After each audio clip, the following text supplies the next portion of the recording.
10 a 15 anos. Essa é uma estimativa do tempo que leva para um medicamento passar, após sua descoberta, da fase de estudos pré-clínicos e receber aprovação para ser comercializado. Esse intervalo de tempo não é apenas uma questão de espera. Ele reflete a complexidade técnica, científica e regulatória envolvida em transformar uma molécula promissora em um produto seguro e eficaz. Esse tempo, somado à quantia exorbitante de recursos financeiros necessários para permitir que o processo alcance seu objetivo final, torna atraente a busca de quaisquer métodos que facilitem o processo. Afinal, reduzir custos e encurtar etapas sem comprometer a segurança abre espaço para que muitos mais candidatos a fármacos cheguem até as suas fases finais de desenvolvimento, o que, no fim, permite que tratamentos para doenças raras, negligenciadas ou altamente complexas finalmente saiam do papel e alcancem os pacientes que precisam deles. Contudo, facilitar o processo de desenvolvimento é, na realidade, muito difícil, pois cada etapa é rigidamente controlada por normas científicas e regulatórias que existem justamente para garantir que nenhum risco desnecessário chegue aos pacientes. Nessa linha de pensamento, talvez o problema precise ser abordado por outra perspectiva. Se pesquisar e produzir um medicamento completamente novo é trabalhoso demais, por que não reaproveitar um já existente? Essa é a ideia central do chamado drug repurposing, ou reaproveitamento de drogas ou fármacos. Ao explorar novos usos de medicamentos que já passaram pelo processo de pesquisa e foram aprovados, boa parte do trabalho de, por exemplo, provar que o medicamento é seguro para o consumo humano já foi feito, o que pode reduzir drasticamente o custo monetário e de tempo de pesquisa sobre novas funções do medicamento. Mas, obviamente, não seria eficaz testar fármacos aleatoriamente em busca de novas funções. E é aí que entra a computação como uma ferramenta poderosa para orientar esse processo. Modelos computacionais permitem explorar milhares de combinações entre fármacos e alvos biológicos em escalas impraticáveis para métodos tradicionais. No meio dessas abordagens computacionais está o GraphGTA, modelo apresentado no artigo GraphGTA, Predicting Drug Target Binding Affinity with Graph Neural Networks, utilizando a representação de moléculas como grafos e implementação de técnicas de Deep Learning para a predição de afinidade de medicamentos com moléculas-alvo. Primeiramente, representações computacionais clássicas de fármacos costumam usar modelos como o SMILES, uma notação em forma de string criada para tornar moléculas legíveis por computadores. A partir dessa string, é possível extrair descritores como o número de átomos pesados, valência, etc., ou tratá-la literalmente como texto, aplicando técnicas de processamento de linguagem natural ou redes convolucionais sobre sequências.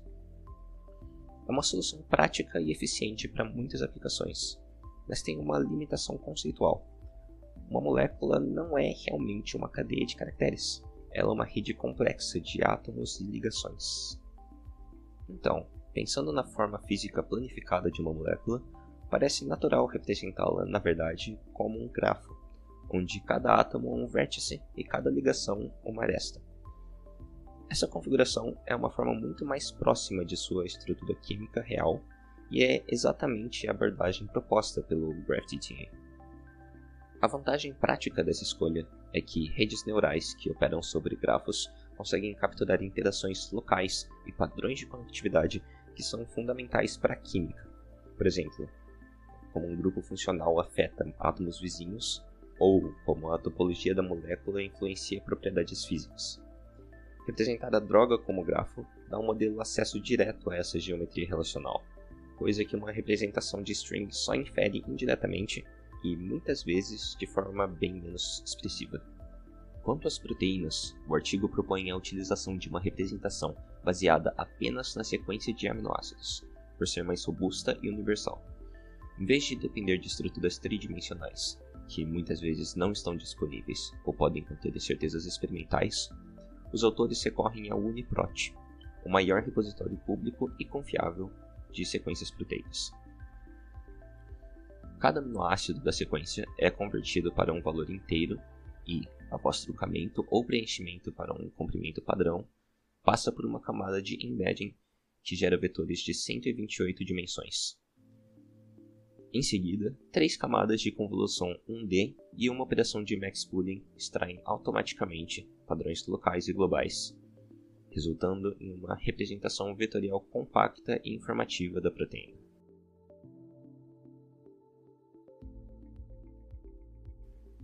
A partir dessas duas representações especializadas, o grafo molecular do fármaco e o vetor convolucional da proteína, o GraphGTA utiliza o aprendizado profundo para descobrir automaticamente como estruturas químicas e sequências biológicas se relacionam. Em vez de depender de regras pré-programadas ou descritores manuais, o modelo ajusta sozinho seus parâmetros internos ao observar muitos exemplos de pares droga-alvo e seus valores reais de afinidade. No processo de aprendizado, o GraphGTA utiliza redes neurais profundas para ajustar seus parâmetros a partir de grandes conjuntos de dados de afinidade entre drogas e proteínas. Os grafos das moléculas passam por camadas de convolução adequadas à sua estrutura, enquanto as proteínas são processadas por modelos neurais capazes de extrair padrões relevantes de suas sequências. Esse treinamento segue os princípios tradicionais de redes neurais, com otimização iterativa, retropropagação e ajuste contínuo dos pesos. E, portanto, não entraremos nos detalhes completos desses mecanismos neste vídeo, mantendo foco nos resultados e na contribuição do modelo. Para as drogas, foram testadas 4 variantes diferentes de rede neural em grafos. Elas são GCN, GAT, GIN e uma combinação entre as arquiteturas GAT e GCN. Na variante 1, que usa a GCN, ou Graph Convolutional Network, o foco é representar o nível de interação entre droga e proteína como um valor contínuo. Vale notar que no artigo original, esse modelo é feito para uma tarefa de classificação semi-supervisionada. Então, para adaptá-lo à obtenção de um vetor de representação de um grafo inteiro, é utilizada uma camada de max pooling. A segunda variante utiliza uma Graph Attention Network, ou GAT, que utiliza um mecanismo de self-attention para aprender representações ocultas de nós de um grafo. Isso é feito através de 2 camadas utilizando Multi-Head Attention. Na variante 3, é utilizada uma Graph Isomorphism Network, ou GIN, que utiliza um modelo de Multi-Layer Perceptron para atualizar as features dos nós. Por fim, a variante 4 é uma mistura das arquiteturas GAT e GNC. Primeiramente, ela utiliza uma camada GAT, que então passa uma matriz de características pós-convolução para uma camada GCN. Todas essas variantes foram testadas e seus resultados foram comparados para a determinação da variante com melhor desempenho. No estágio final do modelo, os 2 vetores, um da droga e o outro da proteína, são combinados em um único conjunto de informações. A partir dessa fusão, o GraphGTA passa a relacionar padrões químicos e biológicos, aprendendo como certas características estruturais de um fármaco interagem com características funcionais de uma proteína. É desse processo que emerge a predição da afinidade entre os dois. No entanto, compreender a arquitetura interna do modelo é apenas a primeira etapa. Para que o GraphGTA seja validado como uma ferramenta útil na descoberta de fármacos, é fundamental demonstrar que sua abordagem baseada em grafos oferece vantagens tangíveis sobre os métodos existentes. Isso exige não apenas testes isolados, mas uma avaliação comparativa rigorosa em um ambiente controlado, garantindo que os resultados sejam diretamente comparados com pesquisas sérias da área. E a metodologia usada no artigo foi a seguinte.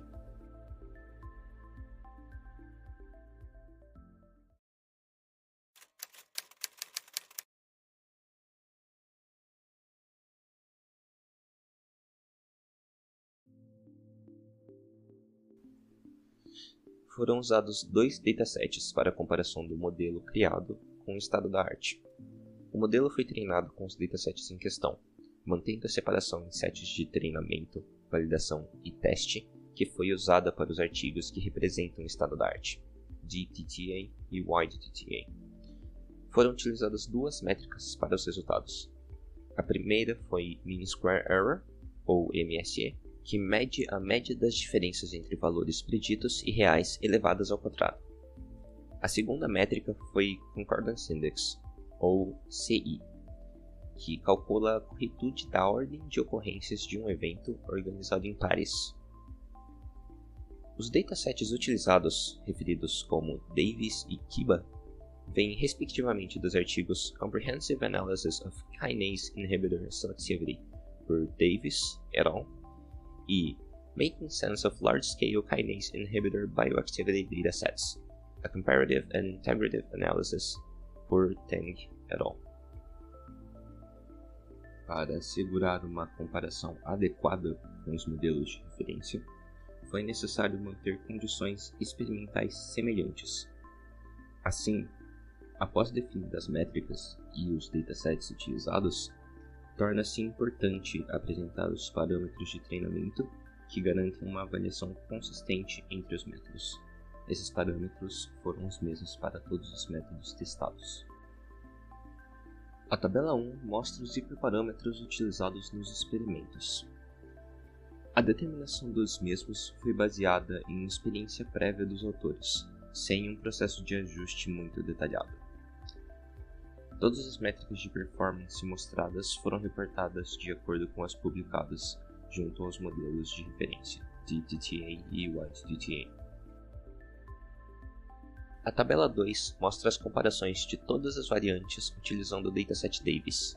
Aqui, todas as variantes obtiveram um MSE menor do que o estado da arte, com a melhor variante apresentando um MSE 14% menor que o melhor valor dos benchmarks.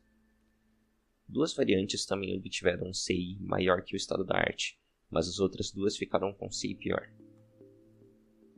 Em seguida, na tabela 3, as comparações são feitas com o dataset Kiba, que contém mais drogas e alvos que o anterior. Aqui, 3 das variantes obtiveram resultados de MSE e CI melhores que o estado da arte. O melhor MSE foi 28,8% que o melhor obtido anteriormente. Das variantes testadas, G e N foi a com a melhor performance, mantendo resultados superiores ao estado da arte em ambas as métricas e com ambos os datasets. Entrando um pouco mais no funcionamento do aprendizado profundo do sistema, a ativação de um nó nas camadas de uma rede neural, chamada de variável latente, é o valor numérico que descreve como aquela unidade responde a uma entrada específica.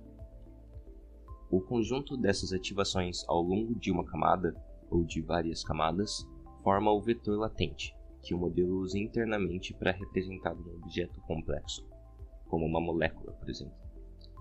Essas variáveis não são rótulos humanos, elas codificam, de maneira distribuída e muitas vezes não linear, combinações de sinais sobre topologia, propriedades físico-químicas e interdependências entre subestruturas.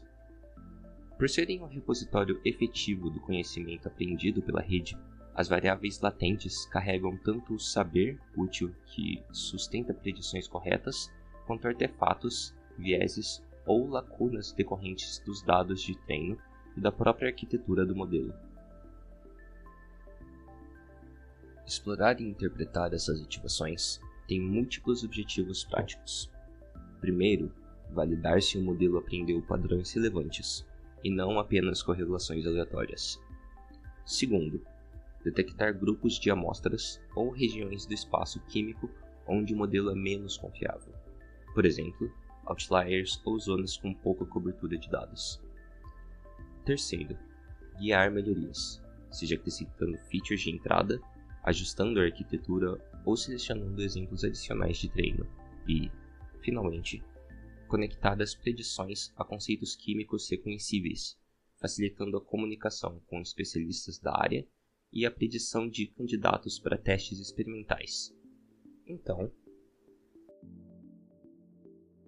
durante o processo de predição, o modelo cria um vetor de características composto por variáveis latentes, que representam as propriedades estruturais da droga em questão. Mas essas variáveis latentes não demonstram claramente qual parte ou estrutura da droga ela representa. Uma forma de remediar isso é verificar se o comportamento dessas variáveis se aproxima de algum descritor molecular já conhecido, podendo relacionar os dois. Aqui, isso foi feito através de uma regressão em uma matriz de descritores moleculares.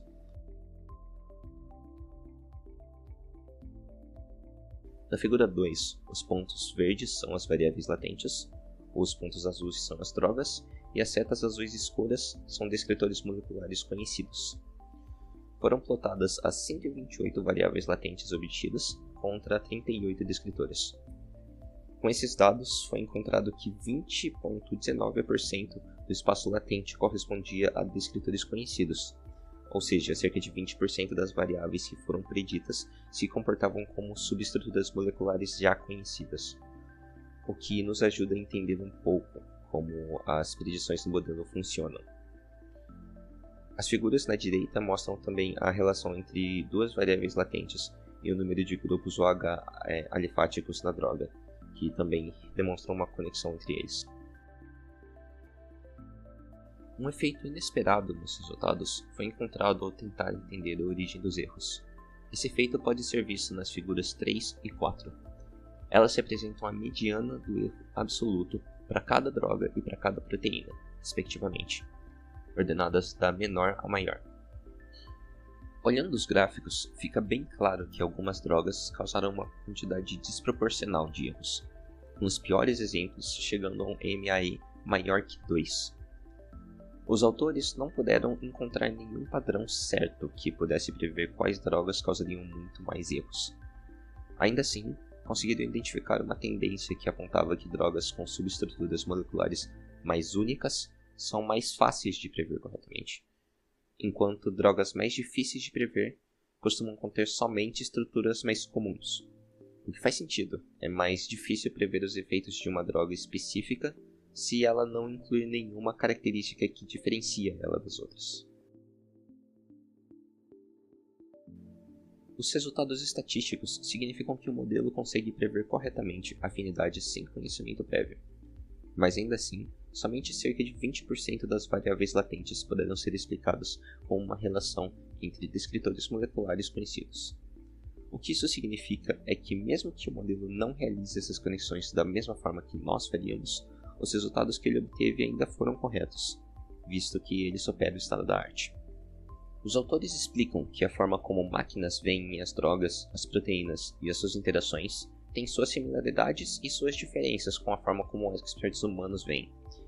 E entender essas semelhanças e diferenças pode ser útil para desenvolver modelos melhores ou descobrir mecanismos novos de interação. Nessa linha, o artigo também chama atenção às proteínas e drogas problema, as que causaram mais erros, como outra direção interessante para pesquisas futuras. Uma abordagem poderia ser encontrar alguma outra característica para ser usada na entrada, que facilitasse a diferenciação das drogas sem subestruturas moleculares únicas, já que essas foram as que causaram mais problemas. Outra abordagem seria melhorar a representação, ou seja, representar drogas como gráficos 3D ao invés de 2D, ou proteínas como grafos 2D, ao invés de usar one-hot, como foi feito nesse trabalho. Isso aumentaria a informação da entrada do modelo, o que poderia ajudar a diferenciar proteínas e drogas problema. Além disso, utilizar um dataset com mais dados provavelmente também seria efetivo.